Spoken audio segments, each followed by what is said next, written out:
Inside corner time. I need a little information on a Monday. JP Morosi and the Angels need their stars back. Good morning to you. I know it's an elbow for Mike Trout. What's the timetable on him and Anthony Rendon while you're at it? Lauren, good morning. The Angels beginning their series against the Rangers in Arlington, and it's possible that tonight both could be back in the lineup. Joe Maddon indicating in a story over the weekend that it looks like Trout may be a little ahead of Rendon, so perhaps Trout is back in the lineup tonight and Rendon maybe later on in the series. Again, according to our Daniel Guerrero, his report at MLB.com. You see Trout, he missed the last several days with that elbow injury. And actually, it was interesting, again, reading Daniel Guerrero's story at MLB.com, Joe Maddon's comments about how the Angels still miss Dexter Fowler. Dexter was out. Remember, it was that knee injury back in that time, the game in Dunedin, Florida.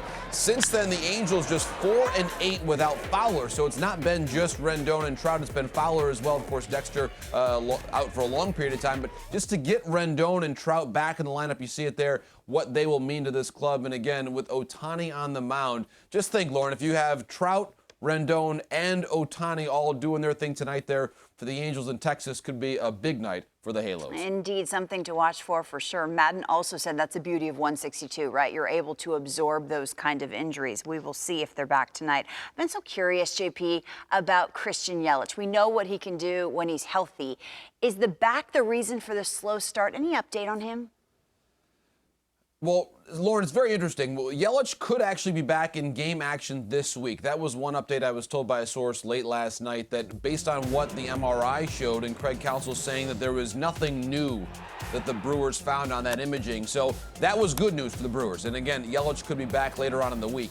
It's a tricky thing when you talk about back injuries. And I heard Joe Girardi in an interview, obviously not about Yelich, but a separate case in recent weeks on MLB Network Radio, saying that once you're a back patient, you're always a back patient. And I think that Joe was correct about that in general. So with Yelich, it's now just a matter of getting himself back into the lineup.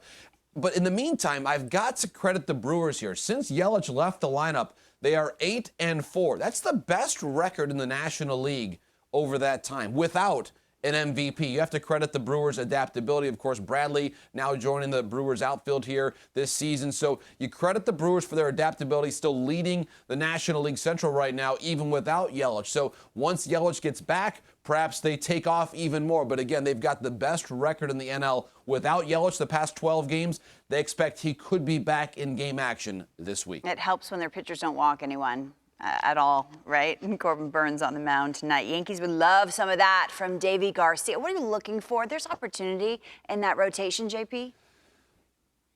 There is, Lauren, and certainly the last time Davy Garcia pitched a meaningful inning for the Yankees, you were there in San Diego last year during the American League Division Series, 202 days ago. You see Davy Garcia in spring training. Of course, he lost out to Domingo Germán for that last spot in the rotation during spring training, but he's been down at the alternate site working on his command. That was the key thing. The command was lacking for him during the course of spring training. You see what he's done there since 2020. But again, there is opportunity, Lauren. That was a very good word that you used in the question about the Yankees rotation. At the moment, just two pitchers in the rotation, Cole and Montgomery, have ERAs south of 5. So if Garcia comes in and proves that he can do it, certainly you would imagine a lot of starts and innings available for Garcia in the weeks and months to come. It was before that game, JP, I asked Pedro Martinez about Garcia, and he said, quote, he's going to be better than me. I was like, okay, let's slow down a little bit with that.